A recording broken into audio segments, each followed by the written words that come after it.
أعوذ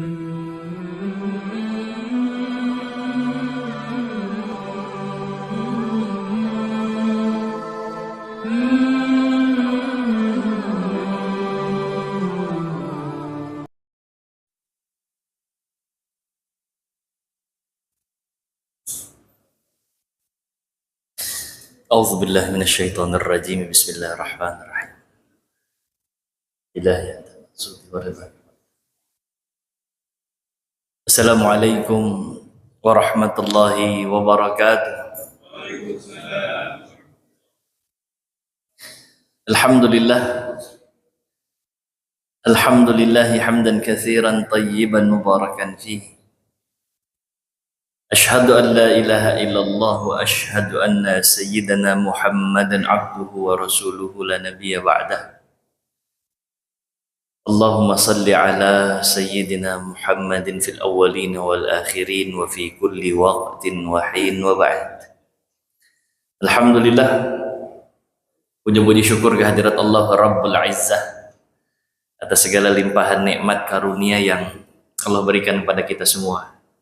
Dengan izin Allah kita kembali bisa bermujalasah meneruskan kajian fikih sirah nabawiyah. Semoga Allah kasih kita istiqamah, semoga menambah kecintaan kita kepada Rasulullah Sallallahu Alaihi Wasallam, dan kelak kita diaku sebagai umatnya Rasulullah Sallallahu Alaihi Wasallam, ditempatkannya kita di dekat Rasulullah Sallallahu Alaihi Wasallam. Salawat dan salam semoga selalu tercurahkan kepada Nabi kita, kekasih kita, qurratu a'yunina Rasulillah Muhammad Sallallahu Alaihi Wasallam. Baik, jemaah yang dimuliakan Allah, barakallahu fikum, jazakallahu khair. Jemaah yang dimuliakan Allah Subhanahu wa taala, ini pertemuan kita pasca Id ya, dalam kajian fikih sirah nabawiyah.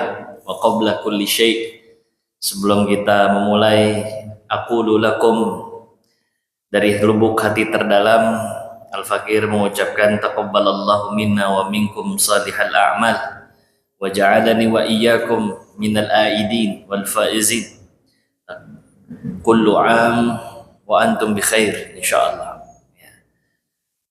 Semoga ikhtiar kita, usaha kita di Ramadan kemarin itu semua diterima oleh Allah Subhanahu wa taala, menjadi jembatan kita untuk bisa lebih istiqomah dalam menjalani kehidupan kita yang kita isi dengan ketaatan kepada Allah Subhanahu wa taala insyaallah.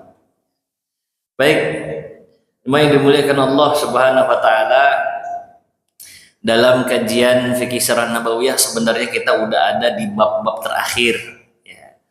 Bab tentang khulafaur rasyidin al-arba'ah, 4 khulafaur rasyidin. Kita sudah membahas Abu Bakar As-Siddiq radhiyallahu taala anhu ardah bil ikhtisar, walaupun dengan singkat sekali, karena awalnya pengen nguber Ramadan selesai, nggak taunya belum selesai. Padahal memang membahas sahabat itu nggak bisa singkat gitu, karena akan banyak momentum-momentum yang bisa menjadi hikmah dan pembelajaran bagi kita. Kemudian kita juga sudah membahas Umar bin Khattab radhiyallahu taala anhu arda, lagi-lagi bil ikhtisar ya, dengan singkat sekali. Kita juga sudah sempat membahas tentang Utsman bin Affan radhiyallahu taala anhu arda ya, walaupun itu amat sangat sedikit sekali.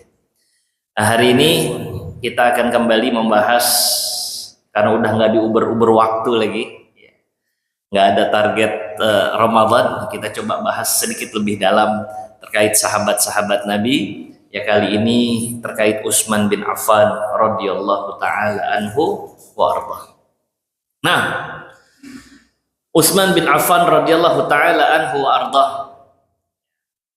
beliau ini adalah sahabat Nabi Shallallahu Alaihi Wasallam yang mendapat gelaran Dzun-Nurain, 2 cahaya. karena beliau dinikahkan oleh Rasulullah Sallallahu Alaihi Wasallam dengan kedua putrinya. Bahkan kata Nabi Sallallahu Alaihi Wasallam, kalau masih ada saya nikahin lagi sama Utsman. Saking istimewanya Utsman bin Affan, dan Rasulullah tidak pernah salah memilih. Rasulullah Sallallahu Alaihi Wasallam bersahabat dekat dengan Utsman bin Affan radhiyallahu taala anhu wa arda. Beliau juga menjadi salah satu yang diamanahi untuk mengawal para muhajirin ila Habasyah. Jadi kita ketahui bahwa hijrah Rasulullah dan para sahabat Nabi itu nggak cuma sekali, nggak cuma hijrah langsung ke Madinah, enggak. Sebelumnya Rasulullah Shallallahu Alaihi Wasallam ada hijrah ke Habasyah. Hanya saja yang hijrah para sahabat Nabi Shallallahu Alaihi Wasallam, Rasulullah tetap di Mekah. Nanti tahun ke-10 lain cerita, hijrah ke Taif, Rasulullah yang berangkat, sahabat tidak berangkat. Baru hijrah yang kita kenal, hijrah ke Yathrib, hijrah ke Madinah Al-Munawwarah, ya itu baru hijrahnya Rasulullah juga para sahabat Nabi Shallallahu Alaihi Wasallam. Nah, hijrah yang pertama ini, hijrah ke Habasyah, Rasulullah Shallallahu Alaihi Wasallam mengamanahi Utsman bin Affan radhiyallahu taala anhu arda, ya, untuk mengawal kaum muslimin ke negeri Habasyah, Ethiopia. Tentu saja kalau sudah diamanahi, ya, tanggung jawab besar di pundaknya seorang Utsman bin Affan radhiyallahu taala anhu arda. Ini sebagai gambaran seberapa besar Rasulullah Shallallahu Alaihi Wasallam mempercayakan sesuatu kepada Utsman bin Affan. Kemudian beliau juga menjadi bintangnya, masa-masa hijrah awal Rasulullah Shallallahu Alaihi Wasallam. Jadi saat Rasulullah dan para sahabat ini hijrah ke Madinah, orang-orang kesulitan untuk mendapatkan air bersih. Ada sumur yang cukup deras mengalir, hanya saja bukan milik kaum muslimin, milik Yahudi. Sehingga kemudian Rasulullah Sallallahu Alaihi Wasallam mengatakan, siapa yang bisa membeli sumur Yahudi itu namanya Bi'rur Rumah. Yang bisa beli sumur itu, maka Allah akan berikan ganjaran yang besar. Singkat cerita, sumur itu bisa dibeli oleh Utsman bin Affan radhiyallahu taala anhu warda, dan tidak dikomersilkan, melainkan diwakafkan untuk Allah dan Rasulnya. Kebayang tuh, kalau seandainya itu dikomersilkan sama Utsman bin Affan, kaya betul Utsman. Tapi tidak, apa yang bisa beliau lakukan untuk Allah dan Rasulnya akan beliau dedikasikan untuk itu. Maka sumur yang sudah dibeli ini diwakafkan untuk Allah dan Rasul. Sampai-sampai Rasulullah Shallallahu Alaihi Wasallam bilang, tidak ada lagi bahaya Utsman setelah ini. Gak ada yang bisa membahayakan akhiratnya Utsman dengan mewakafkan Bi'rur Rumah. Atau kama qala Rasulullah Shallallahu Alaihi Wasallam. Bahkan disebutkan, man hafara rumah falahul jannah. Siapa yang mewakafkan sumur rumah ini, baginya surga. Berkali-kali Utsman bin Affan ini diinformasikan oleh Rasulullah sebagai penghuni surga. Berkali-kali. Nggak usah berkali-kali, sekali aja Rasul ngomong, tidak ada kedustaan dari lisan Rasulullah Sallallahu Alaihi Wasallam. Orangnya masih hidup, udah dikasih tahu sama Rasul, min ahlil jannah. Apa nggak indah itu? Ada satu hadis Nabi, hadis tentang al-ashrul mubasysyirina bil jannah, 10 orang yang disebut. Utsman yang disebut awal-awal itu setelah Abu Bakar As-Siddiq dan Umar bin Khattab. Kata Rasulullah, Abu Bakar fil jannah, Umar fil jannah, Utsman fil jannah. La haula wala quwata illa billah. Orangnya masih hidup, udah disebut penghuni surga. Allahumma ja'alna minhum. Semoga kita dijadikan juga sebagai penghuni surganya Allah Subhanahu wa taala.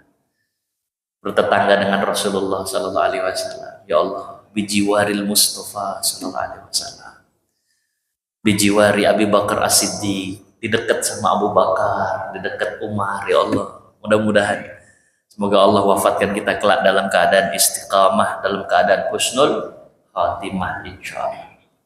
Ya. Terus juga ada satu momentum saat itu Rasulullah Shallallahu Alaihi Wasallam lagi menenangkan diri di sebuah sumur. Kemudian datang sahabat Nabi Shallallahu Alaihi Wasallam. Rasulullah minta salah satu sahabat, kalau tidak salah, kalau tidak Abu Musa al Ashari, mungkin Amr bin As, in lam akhta, kalau tidak salah. Kemudian sahabat yang jaga-jaga ini kedatangan Abu Bakar As-Siddiq, mau ketemu Rasul katanya. Terus kemudian yang jaga di depan pekarangan ini masuk ke Rasulullah, ya Rasul, ada yang mau ketemu. Siapa? Abu Bakar. Oh, Abu Bakar, tolong kasih tahu, silahkan masuk dan bilang Abu Bakar nanti masuk surga. Ya Allah. Akhirnya Abu Bakar masuk.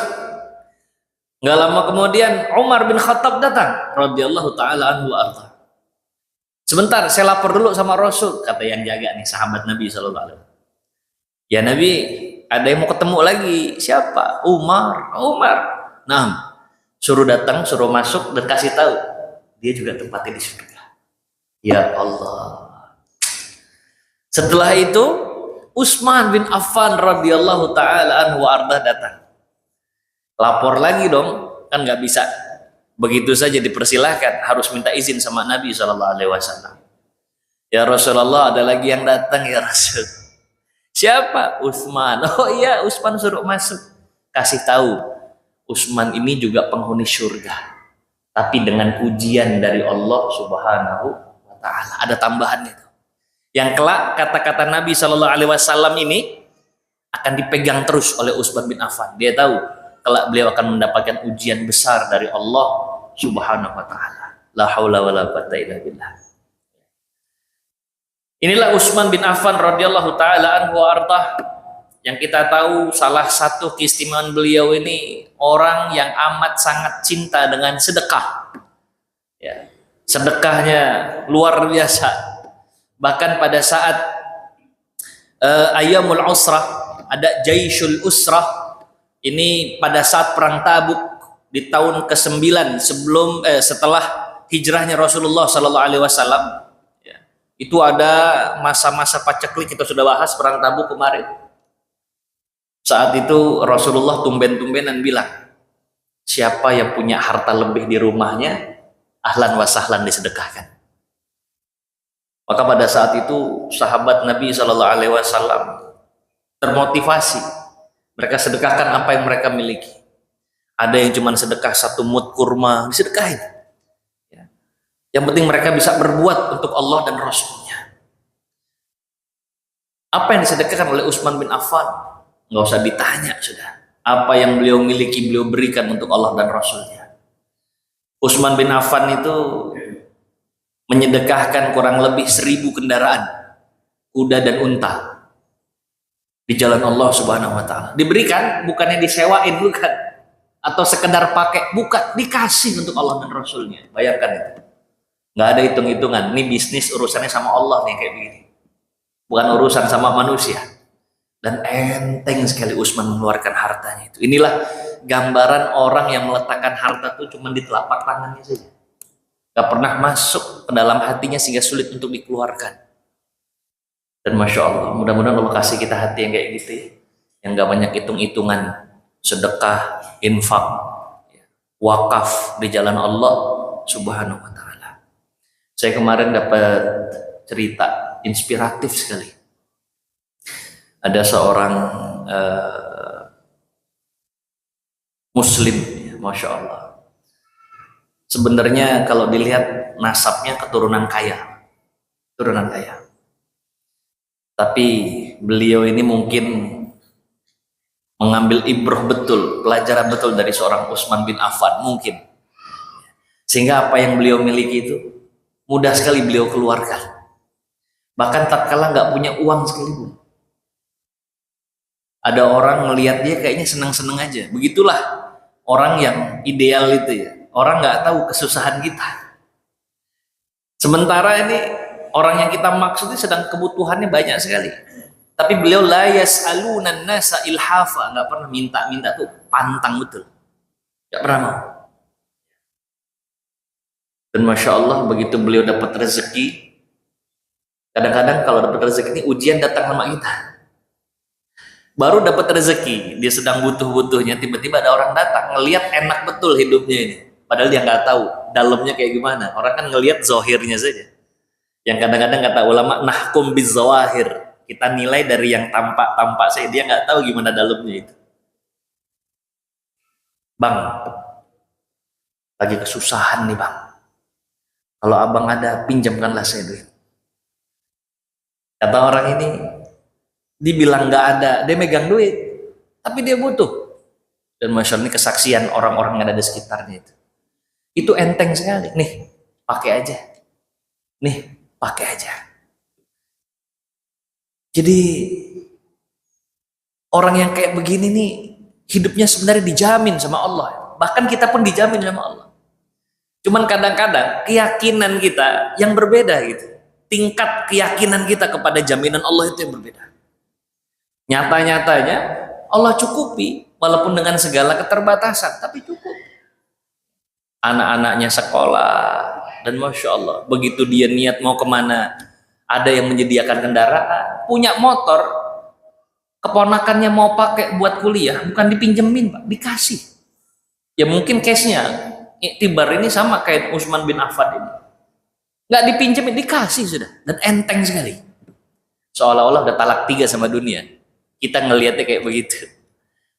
Ya Allah, ya kalau kita nggak bisa kayak begitu, 1/10-nya lah. Nggak bisa 1/10-nya, 1/100-nya lah. Tapi yang jelas jangan sampai dunia, materi, harta itu merasuk terlalu dalam ke dalam hati kita sampai sulit untuk kita keluarkan itu. Nauzubillah, summa nauzubillah. Nah, wakaf rumah sudah. Salah satu keutamaan lagi seorang Utsman bin Affan radhiyallahu taala anhu wa ardah adalah orang yang diakui rasa sungkannya sama Rasul. Sama Allah itu sungkannya luar biasa. Apalagi juga sama sesama. Sama Allah yang gaib saja dia sungkan sekali. Apalagi yang kelihatan berpapasan, berhadapan langsung dengan beliau. Jadi orang gak enakan, sungkan. Adabnya beliau itu kepada Allah luar biasa. Ini lahir dari keyakinan dan iman kepada Allah Subhanahu wa ta'ala. Dalam berbagai riwayat disebutkan sampai-sampai Utsman bin Affan itu radhiyallahu taala anhu wa arda nggak pernah ya menyentuh kemaluannya dengan tangan kanan. Tangan kiri. Utsman bin Affan. Rasa sungkan itu yang mahal. Bukan kepada sesama, kepada Allah Subhanahu wa taala. Rasa malu kepada Allah itu. Ibadahnya kita cuman segini, malu rasanya sama Allah. Pada Allah udah ngasih banyak sekali. Itu adab, itu rasa sungkan kepada Allah Subhanahu wa taala. Dan itu langsung keluar testimoni dari Rasulullah sallallahu alaihi wasallam. Kisah yang mungkin kita sering mendengar bahwa saat itu Rasulullah sedang di rumah sallallahu alaihi wasallam, tiba-tiba datang sahabat Abu Bakar As-Siddiq radhiyallahu an. Begitu masuk, Rasulullah betisnya lagi tersingkap. Sahabatnya masuk, ya udah biasa bareng, biasa aja tuh Rasul. Ya. Ngobrol selesai, pulang Abu Bakar, datang Umar bin Khattab radhiyallahu anhu. Betis beliau masih tersingkap. Sampai selesai pulang, nggak berubah tuh posisi. Begitu Umar bin Khattab pulang, Utsman datang. Begitu ngedengar suara Utsman radhiyallahu taala anhu, "Assalamualaikum ya Rasulullah." Rasul langsung berubah posisi, ditutupnya betis beliau tersingkap itu. Aisyah radhiyallahu anha ngelihat dari kejauhan kejadian ini. Begitu Utsman bin Affan radhiyallahu an pulang, nanya dong si istri. Gelagat yang berbeda dari Rasulullah sallallahu alaihi wasallam. Perbedaan respon tatkala Abu Bakar As-Siddiq radhiyallahu an dan Umar bin Khattab radhiyallahu an datang kok biasa-biasa aja saat betis kesingkap. Begitu Utsman bin Affan radhiyallahu an ditutup sama Rasulullah. Kenapa wahai suamiku, kata Aisyah radhiyallahu anha. Kata Rasulullah, "Ya Aisyah, ala astahi min rajulin tastahi minhul malaika?" Apa saya nggak ngerasa sungkan malu kepada orang yang malaikat aja malu ketemu dia. Allahu Akbar. Ya Allah, malaikat aja sungkan. Sementara kita berada di satu zaman orang-orang yang sudah memudar rasa malunya, atau jangan-jangan putus urat malunya. Kita bisa lihat ada orang dengan bangga konferensi pers merilis bagaimana kejadian dia saat berzina. Allahu Akbar. Itu disaksikan banyak orang, tapi dengan tenangnya dia bercerita. Ya Allah, hati-hati ya Pak, anak cucu keturunan kita nih, ini bisa jadi maslahat tapi bisa jadi mudarat ini. Dia bisa mengakses apa saja, bahkan orang-orang yang mengumbar aurat sementara mereka menganggap itu suatu kejadian yang bagus, satu kejadian yang berbeda dari yang lain, satu kejadian yang punya nilai prestis. Wallahil azim, hilang, memudar kita punya rasa malu itu. Wah, masa lalu dia yang penuh dengan aib itu diumbar, terus dia ngerasa keren loh ini loh, ngasih tahu maksiat itu. Padahal kita diminta untuk menutup aib. Allah yang maha menutup aib. Tapi tadi kita nih, ya Allah, ada di satu zaman yang fitnahnya besar sekali. Setiap masa memang punya fitnahnya masing-masing. Dan fitnah di zaman kita nih nggak kalah dahsyat. Halus sekali, halus. Ya Allah, nggak ada lagi rasa sungkan itu. Sama manusia yang kelihatan aja dia nggak malu, apalagi sama Allah. La haula wala quwwata. Mudah-mudahan Allah lindungi kita, Allah lindungi keluarga kita dan anak-anak kita. Mudah-mudahan insyaallah. Inilah Utsman bin Affan, orang yang sungkan sekali terhadap Allah Subhanahu wa taala, sampai-sampai malaikat pun malu kepada Utsman bin Affan radhiyallahu anhu. Pasca Umar bin Khattab radhiyallahu taala anhu wa ardah wafat, maka Umar memilih 6 ahli syura untuk bermusyawarah, sahabat-sahabat senior. Singkat cerita, dari hasil musyawarah itu terpilihlah Utsman bin Affan untuk menggantikan Umar bin Khattab radhiyallahu taala anhu. Berikut pidato pertama Utsman bin Affan radhiyallahu taala anhu setelah dibaiat. Jadi masya Allah, ini pemimpin yang tahu betul bahwa kepemimpinan itu bisa memuluskan jalannya menuju surga Allah, sekaligus amat sangat besar potensi untuk menggelincirkan dia ke nerakanya Allah Subhanahu wa taala. Bahaya sekali. Beliau Utsman bin Affan radhiyallahu taala anhu warḍah berpidato setelah beliau dibaiat. Qal innakum fi dari qal'ah wa fi baqiyati a'mar fabadiru ajalakum bi khair ma taqdiruna alaih.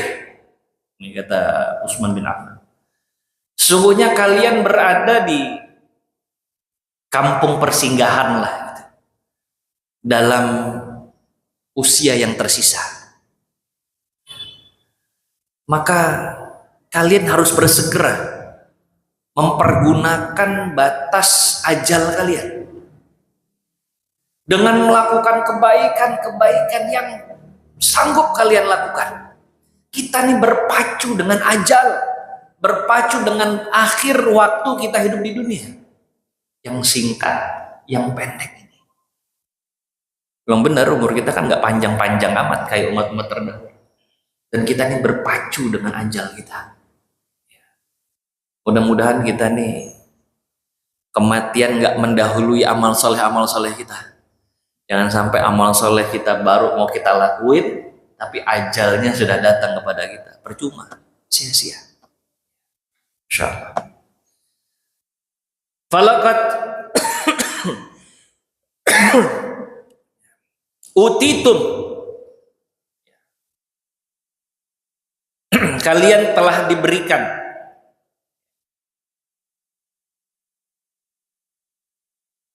waktu pagi dan petang. Wa inna dunya tuyat 'alal ghurur fala taghurrannakumul hayat ad-dunya wala yaghurrannakum billahil gharur. Ingat, sesungguhnya dunia itu diliputi oleh tipu daya permainan. Kita ini diliputi sama tipu daya. Jangan sekali-kali kita ketipu sama tipu daya dunia ini. Seolah-olah indah, seolah-olah enak. Enggak, ditipu kita sama dunia ini. Dan jangan pula wala yaghurrannakum billahil gharur. Jangan pula tipu daya itu menipu kita dari mentaati Allah Subhanahu wa taala. I'tabiru biman madha. Ambil pelajaran dari orang-orang sebelum kalian, kata Utsman. Kalian tengok orang-orang yang diberikan kekuasaan sama Allah, diberikan jabatan sama Allah, diberikan harta sama Allah, apa yang terjadi sama mereka? I'tabiru biman madha. Summa jiddu, kemudian bersungguh-sungguhlah untuk meraih ridha Allah Subhanahu wa taala. Harta tidak menjamin, jabatan nggak menjamin, materi tidak menjamin, nggak ada yang bisa kejamin. Wala taghfalu fa innahu la yaghfalu ankum. Jangan sampai kita ini lalai, karena Allah nggak pernah lalai sedikit pun dari kita. Pengawasan Allah itu 24 hours, 24 jam, nggak ada yang luput dari Allah Subhanahu wa ta'ala. Aina abna'ud dunya wa ikhwanuha alladzina azaruha wa ammaruha wa mata'u biha tawilan. Kemana para pencinta dunia itu mana? Dengan segala pernak-perniknya, yang mereka bersenang-senang dengan dunia dalam waktu yang lama, kemana? Udah habis waktunya. Aina Fir'aun, aina Haman, maaf, selesai sudah. Haman itu perdana menterinya Fir'aun. Kemana Namrud? Maafin Namrud, selesai sudah. Orang-orang terdahulu kita ini, ada batas akhir hidup di dunia ini. Di mana? Kata Utsman bin Affan, mereka itu di mana? Aina Abu Jahal, aina Abu Lahab, maafi. Aina Umayyah bin Khalaf, mana Umayyah bin Khalaf? Maafi. Ada. Itu orang-orang pembesar Quraisy di zaman itu. Ada. Selesai, sudah selesai. Jangan sampai kita tertipu. Ya. Irmu bid dunya haitsu ramallahu biha. Buang, hati-hati sama dunia. Watlubul akhirah, cari akhirat. Karena Allah telah membuat perumpamaan yang baik. Wa qad daraballahu laha mathalan wallazi huwa khair. Dan Allah Subhanahu wa taala berfirman, Utsman mengutip surah Al-Kahfi ayat 54. Wadrib lahum mathalal hayatid dunya kama in anzalnahu minas sama fakhtalata bihi nabatul ard fa asbaha hashiman tadhruhu riyah wa kana Allahu ala kulli syai'in muqtadira. Itu kan Rasulullah disuruh ngasih info kan, kasih tahu ya Muhammad kepada umatmu bahwa kehidupan di dunia itu diperumpamakan kayak air hujan yang jatuh. Semua udah ada takarannya, kecepatannya sudah ada, debit airnya udah ditentukan sama Allah. Kita juga begitu, udah ada takarannya. Dan nggak ada air hujan turun itu terus lambat, terus nggak ada. Semuanya udah diatur tuh kecepatannya. Ya. Kehidupan dunia kayak begitu.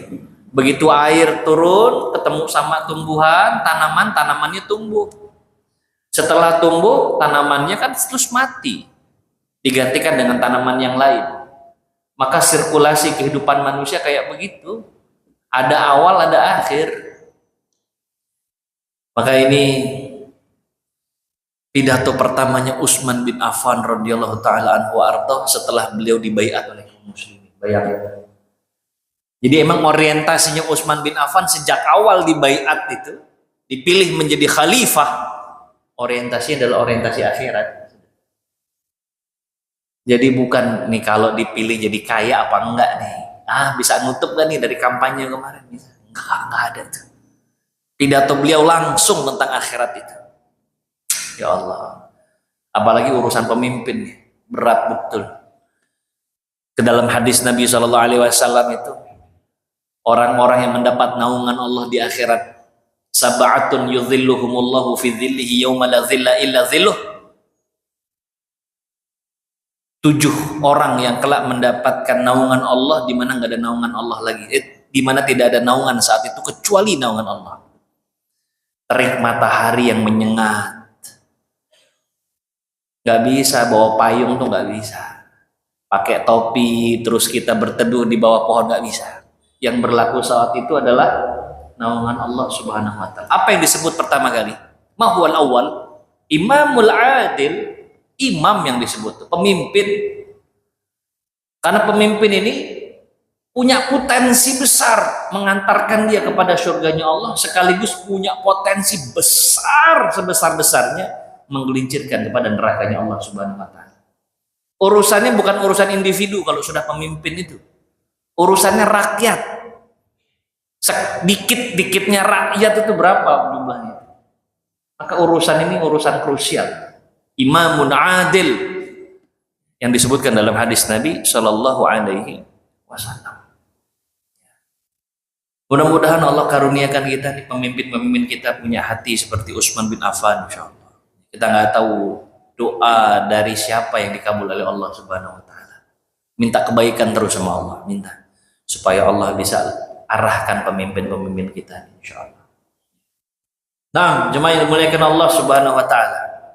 Apa yang dilakukan oleh Utsman bin Affan radhiyallahu taala anhu warda selepas Utsman mengemban amanah khalifah?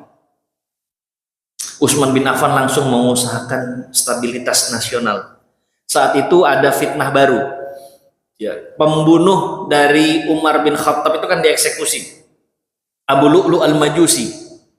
Cuman salah satu keturunan Umar bin Khattab, Ubaidillah bin Umar ini kepancing emosi. Sehingga anaknya Abu Lu'lu' dalam berbagai riwayat diceritakan itu dibunuh, dieksekusi, padahal nggak ada hubungannya. Sehingga nyawa harus dibayar dengan nyawa. Bagaimana ceritanya? Umar baru wafat, kemudian Ubaidillah keturunan Umar terancam juga untuk dibunuh. Ini kalau kejadian chaos lagi nih, chaos lagi. Maka saat itu Utsman bin Affan mengatasi permasalahan Ubaidillah ibnu Umar bin Al-Khattab. Terus kemudian para pembunuh Umar bin Khattab yang nggak sebenarnya satu orang, tapi mereka berserikat. Ya. Abu Lu'lu' dieksekusi, Hurmuzan juga begitu, ada Junaifah. Ini salah seorang pembangkang yang membunuh Umar bin Khattab. Terus juga Utsman bin Affan radhiyallahu anhu mulai memperbaiki dan menyempurnakan sistem pemerintahan sebelumnya, disempurnakan. Terus kemudian beliau juga mengoptimalkan fungsi Baitul Mal, itu yang dilakukan awal-awal oleh Utsman bin Affan radhiyallahu taala anhu. Hebat dalam kekhalifahan beliau itu, biaya kehidupan khalifah nggak pernah diambil. Utsman kaya. Gaji nggak pernah diambil, harta pribadi, biaya kehidupan khalifah itu dari harta pribadi, nggak mengambil dari Baitul Mal, nggak diambil. Ya. Makanya 6 tahun pertama kepemimpinan Utsman itu orang-orang pada sesenang-senangnya. 6 tahun pertama, karena Utsman mimpin 12 tahun. Tapi sayangnya dunia menggerogoti kecintaan para muhibbin dari Utsman bin Affan. Karena dunia dan pernak-perniknya, timbullah gejolak-gejolak fitnah setelahnya.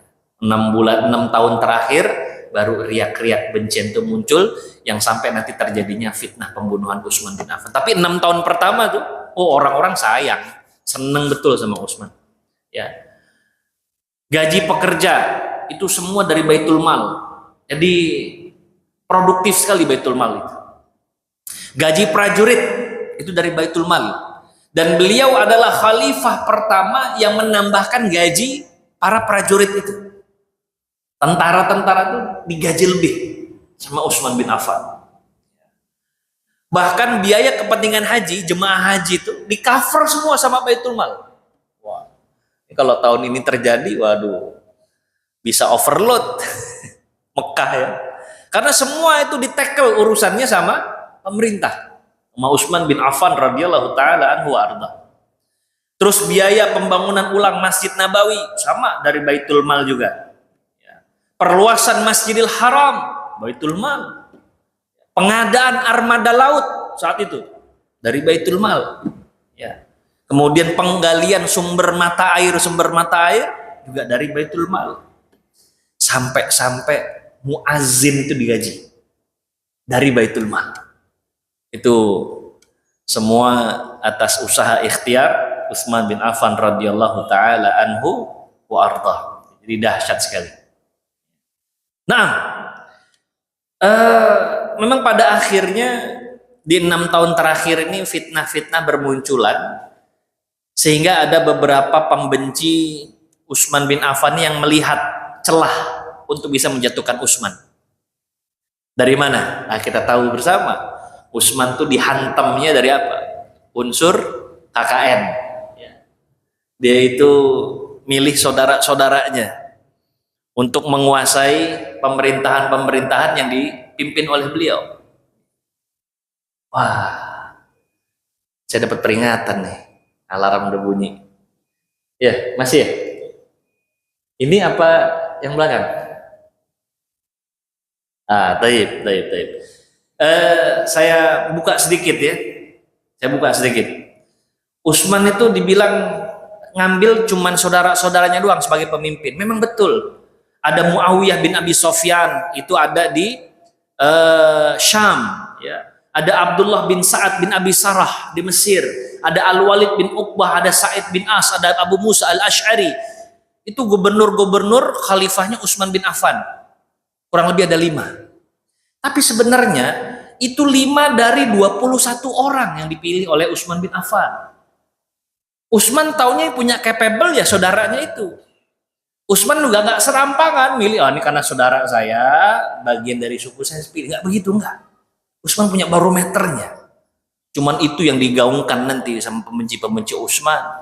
Lihat tuh, sebelah sana keluarganya, sebelah sana keluarganya, sebelah sana keluarganya.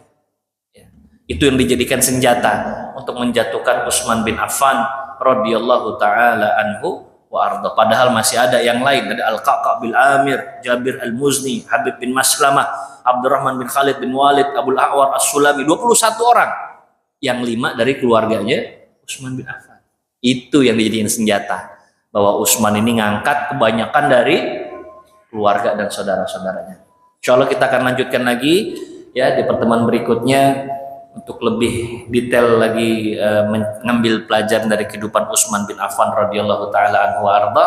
Tapi setidaknya dari pertemuan kita hari ini ambil yang bisa kita ambil untuk kita contoh dari kehidupan seorang Utsman bin Affan radhiyallahu taala anhu arda. Bagaimana sedekahnya Utsman bin Affan, bagaimana harta yang tidak merasuk dalam hatinya Utsman bin Affan, bagaimana beliau ini orang yang bahkan rasa sungkannya, rasa malunya kepada Allah itu besar sekali. Untuk kita bisa evaluasi diri kita, yang kurang kita tambal, dan mudah-mudahan kita bisa mengikuti jejak para sahabat Nabi Shallallahu Alaihi Wasallam, meraih ridhonya Allah Subhanahu Wa Taala. Mungkin itu dulu yang dapat Al-Fakir sampaikan pada malam hari ini. Kurang lebihnya mohon maaf. Allahu waliyut taufiq wallahu khairul musta'an. Kita akhiri dengan bersama membaca hamdalah. Alhamdulillahi rabbil alamin. Subhanakallahumma wa bihamdika asyhadu an la ilaha illa anta astaghfiruka wa atubu ilaik. Terima kasih.